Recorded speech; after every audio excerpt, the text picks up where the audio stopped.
반갑습니다. 아, 오늘 아침부터 정신이 없었습니다. 이 라이브를 하려고 하는데 저장 공간이 꽉 차갖고 이게 눌러지질 않는 겁니다. 그래서 지금 마음이 분주했더니 오늘 찬양을 어떻게 했는지 모르겠습니다. 이제부터 마음을 좀 잡고 갑니다. 디모데후서 4장 6절에서 8절까지의 말씀입니다. 오늘 디모데후서 4장 6절에서 8절까지의 말씀입니다. 마음 잡고 갑니다. 네, 읽겠습니다. 전제와 같이 내가 벌써 부어지고 나의 떠날 시각이 가까웠도다. 나는 선한 싸움을 싸우고 나의 달려갈 길을 마치고 믿음을 지켰으니 이제 후로는 나를 위하여 의의 면류관이 예비되었으므로 주 곧 의로우신 재판장이 그날에 내게 주실 것이며 내게만 아니라 주의 나타나심을 사모하는 모든 자에게도니라. 아멘. 아직 못 잡았습니다. 마음 못 잡았습니다. 자꾸 틀립니다. 오늘 이 말씀을 중심으로 해서 아직도 가야 할 길 네 번째 시간, 마지막 시간입니다. 서두름은 축복이 없다 라는 제목으로 함께 말씀을 나누겠습니다. 여러분, 아프리카 격언 중에서 이런 격언이 있습니다. 오늘 제목처럼 서두르면 축복이 없다. 오늘 제목이죠. 제가 이 격언을 본 책은 재밌게도 마라톤에 관련된 책이었습니다. 그 마인드풀 러닝이라는 이 마라톤에 관한 책이었습니다. 이 책의 저자는 케냐라는 나라를 굉장히 흥미롭게 봤어요. 그래서 아무것도 없는 나라가, 그 찢어지게 가난한 나라가 도대체 어떻게 이렇게 마라톤 강국이 되었을까 궁금했어요. 그래서 케냐 그냥 막 날아갑니다. 배우려고, 알아보려고. 근데 가만히 보니까 이 케냐 선수들이라고 뭐 특별한 훈련을 받는 게 아니라는 것을 알았답니다. 뭐 당연하겠죠. 뭐 특별한 훈련이 뭐가 있겠어요. 그 사람들이 남들 받는 똑같은 훈련들을 받습니다. 근데 다만 특이한 훈련이 있는데, 그 훈련이 뭐냐면 매우 천천히 뛰는 시간을 반드시 가져야 된다는 거예요. 매우 천천히 뛰는 시간, 걷는 것 정도의 속도도 안 될 만큼 천천히 달리는 시간을 아침 저녁으로 그 사람들이 갖는다는 것을 이 사람이 본 거예요. 그리고 정말 많이 휴식을 하는데, 정말 다른 나라의 마라톤 선수들보다 많은 휴식을 하더랍니다. 물론 덥기도 하니까 많이 쉬어야 되겠죠. 그것은 어떤 이유였을까요? 분명한 건 아니지만 이 저자는 아프리카 사람들의 마음속에 있는 이 격언을 근거로 댑니다. 그 뭐냐면 서두르면 축복이 없다. 요거죠. 이 케냐의 마라토너들의 영혼에 새겨져 있는 말씀이라고 하더라고요. 마라톤에는 이 격언이 매우 잘 어울리는 것 같습니다. 서두르면 축복이 없다. 그러나 분명한 것은 이 격언은 우리 한국 사람들은 굉장히 싫어할 거라는 거죠. 우리나라 사람들이 좋아하는 격언은 뭡니까? 쇳불도 단김에 빼라. 이런 걸 좋아하죠. 시작이 반이다. 벌써 반부터 시작하고 하는 거예요. 한국 사람들은 정말 빨리빨리를 좋아합니다. 어제 제가 골목식당이라는 여행을 잠시 봤는데, 거기 보니까 우리 백 대표님이, 우리는 또 대표님이라고 부르잖아요. 백 대표님이 그런 통계를 말하더라고요.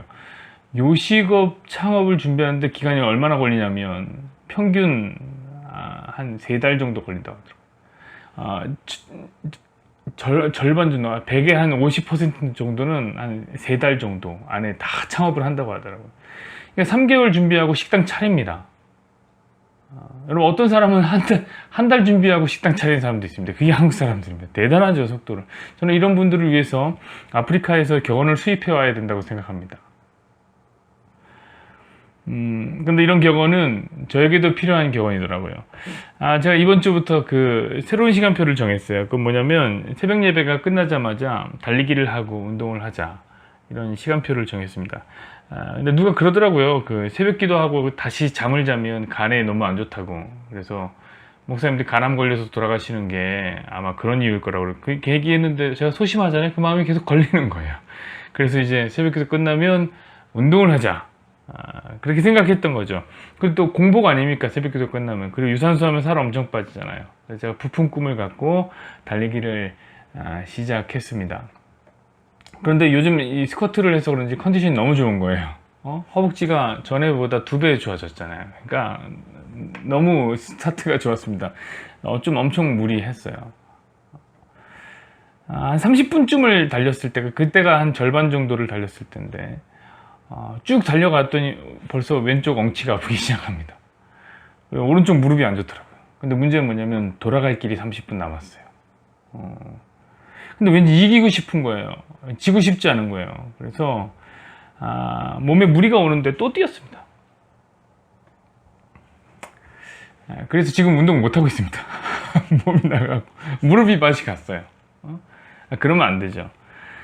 스트레칭도 천천히 하고 처음에는 좀 천천히 뛰고 너무 길게 뛰어서는 안 됐죠. 처음이니까 짧게 뛰었어야죠. 점차 늘렸어야 됩니다. 근데 저는 한 번에 하고 싶은 거예요. 남자가 뛰면 1시간 뛰어야지 생각하고 막 달린 거죠.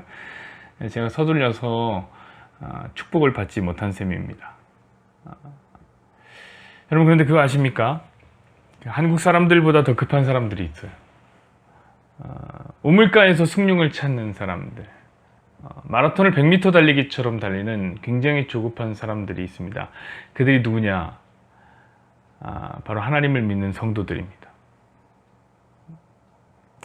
제가 사역을 하면서 많은 그리스도인들을 만나오면서 가장 아쉬웠던 부분들이 바로 이런 부분입니다. 많은 그리스도인들이 신앙생활을 마치 100m 달리기를 하듯이 합니다. 여러분, 신앙생활에는 정말 다양한 목표들이 있죠. 예수님을 닮아가는 성화, 우리가 오늘 찬양했던 성화, 그런 꿈을 꾸고 있습니다. 근데 그게 무슨 수련회 한번 하고 나면 다 되는 일이라고 생각해요. 전에 제가 섬기던 교회에서 어떤 남학생이 어느 날 저한테 술을 마시고 전화가 왔습니다. 그래서 이 녀석이 대뜸 저한테 하는 말이 뭐냐면, 목사님, 전 진짜 안 될 놈인가 봐요. 정말 예수님 닮기를 원했는데 제가 학교에 와서 이렇게 또 술을 마셔버렸습니다. 이러면서 엉엉 우는 거예요. 저는 이 녀석이 너무 귀여우면서 한편으로는 너무 안타까웠어요. 아니, 여러분, 대학생 녀석이 예수님을 닮을 수 있으면 얼마나 닮을 수 있습니까? 거대한 암벽을 앞에 두고 이제 막 1m 오르기 시작했는데 왜 나는 벌써 저 정상에 설 수 없는가? 이런 고민을 하고 있단 말이에요. 근데 이런 고민을 하는 것은 이 학생만이 아니야. 희한하게 우리 성도들이 다 그래요. 오늘 우리가 찬양했잖아요. 예수 닮는 것이 어떤 소원이라고? 내 평생의 소원이라고. 평생에. 우리 평생이라는 단어의 길이를 모르는 것 같아요. 그 단어가 갖고 있는 깊이를 모르는 것 같아요. 제가 자기 부인이라는 설교를 합니다. 그럼 그게 오늘부터 될 거라고 생각해요. 안 돼요. 그렇게 쉽게 되는 일이 아닙니다. 기도 응답을 기다리는 것도 그렇습니다. 한 2번 기도하고 나면 그게 이루어져야 돼요. 3번까지 기도했는데 기도 응답이 안 됐다? 그럼 그 사람의 머릿속에서 이미 하나님이 돌아가셨어요. 여러분, 전도는 어떻습니까? 한두 번 교회 가자고요. 교회 가자. 얘기. 더 진하게 복음 전하는 사람들은 예수님을 진짜 소개하죠. 야, 예수 믿어야 너의 죄 문제 해결받고 너 천국 가고 구원 받을 수 있단 말이야. 너 꼭 믿자. 얘기해요. 그런데 그 친구가 교회를 안 와요. 그럼 그 친구는 선택받지 못한 유기된 백성이구나. 벌써 그렇게 결정해요, 본인이. 아니죠, 여러분. 평생 전해야죠. 전도 평생 하는 거예요. 주의 결정의 시간이 어디 있을지, 언제 있을지 우리 모르잖아요. 사랑하는 여러분, 우리 신앙은 단거리 달리기가 아닙니다. 우리는 마라톤입니다. 그래서 저는 우리의 신앙생활에도 아프리카 격언을 수입해 와야 된다고 생각합니다. 서두름에는 축복이 없습니다. 오늘 여러분, 사도 바울의 고백을 보십시오. 6절 7절입니다. 전제와 같이 내가 벌써 부어지고 나의 떠날 시각이 가까웠도다. 나는 선한 싸움을 싸우고 나의 달려갈 길을 마치고 믿음을 지켰으니. 우리가 사도행전부터 봤다면 사도행전부터 본 그 사도 바울의 모습이 아마 머릿속에 생생해야 될 것입니다. 청년의 모습으로 예수 믿는 사람들을 죽이면서 돌아다녔던 청년 사울의 모습이 이제는 온데간데 없습니다. 그는 자기를 이렇게 표현합니다. 자기가 지금 전제와 같이 부어졌구나. 전제란 것은 무엇이냐면 희생제물에 포도주나 피를 부어서 드리는 제사예요. 이 말은 뭐냐면 전제가 부어졌다. 이 말은 이제 제물은 태워질 것이다 라는 말이에요. 제물로 드려진다. 죽는다. 희생된다는 거예요. 그는 자기 생명이 이제 끝을 향해서 가고 있다는 걸 안 거예요. 그는 더 이상 청년 사울이 아닙니다. 그는 이제 노사도의 모습을 하고 있어요. 주름살도 많이 지고 이빨도 많이 빠지고 흰머리, 대머리 다 된 거예요. 연식이 다 된 거예요. 그는 선한 싸움을 싸우고 나의 달려갈 길을 다 가고 마치고 믿음을 지켰다고 합니다. 사랑하는 여러분, 지금 사도 바울이 하고 있는 이 얘기가 무슨 20일 특별 새벽기도 끝나면 다 될 일입니까? 뜨거운 부흥하에 한 번을 했다고 나의 달려갈 길을 다 간 것입니까? 수련회 한 번 안 하고 못했더니 믿음 못 지킨 겁니까? 저는 요즘에 너무 속상한 게 그런 거예요. 목회자들이 요즘에 너무 심해요. 이번에 뭐 코로나 때문에 수련회 한 번 못했더니 신앙에 타협을 하기 시작했다는 것부터, 뭔 신앙에 그렇게 타협을 하고, 야성을 잃은 기독교, 교회여 일어나서 싸우자, 뭐 난리도 아닙니다. 여러분, 무슨 수련회가 신앙의 최종 목표입니까? 청년 바울이 노사도 바울이 되는 과정은 최소 몇십 년은 걸렸을 거예요. 바울의 삶의 모든 궤적을 한마디로 표현했다고 해서 바울의 신앙 여정이 한 줌도 안 되는 단어로 다 설명되는 거 아니란 말입니다. 여러분, 서두르지 마세요. 지금 안 됐다고 너무 실망하지 마세요. 실망해도 됩니다. 하지만 너무 실망하지 마세요. 혹시 넘어졌습니까? 우는 거 괜찮아요. 넘어졌으면 아파서 울어도 됩니다. 그런데 왜 아예 일어날 생각을 하지 않습니까? 우리가 달려갈 길은 아직 멀고 멀어요. 천천히 달려가도 괜찮습니다. 때로는 걸어가도 괜찮습니다. 중요한 것은 걸어가서 나의 달려갈 길을 다 가야지요.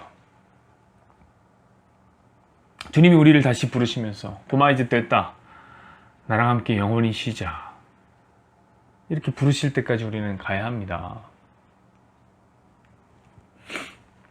어젯밤에 저는 충격적인 뉴스를 접했습니다. 서울시장이 그만 숨진 채로 발견된 뉴스였습니다. 아직 정확히 이유는 모르겠지만 자살로 추정된다고 합니다.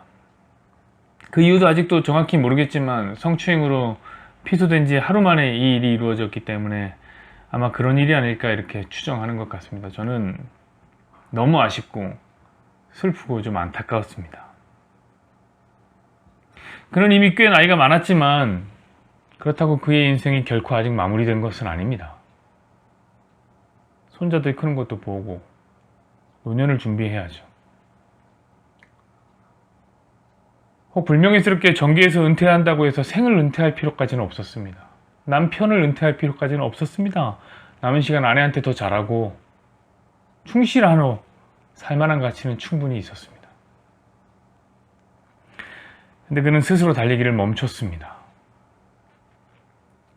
아쉽습니다.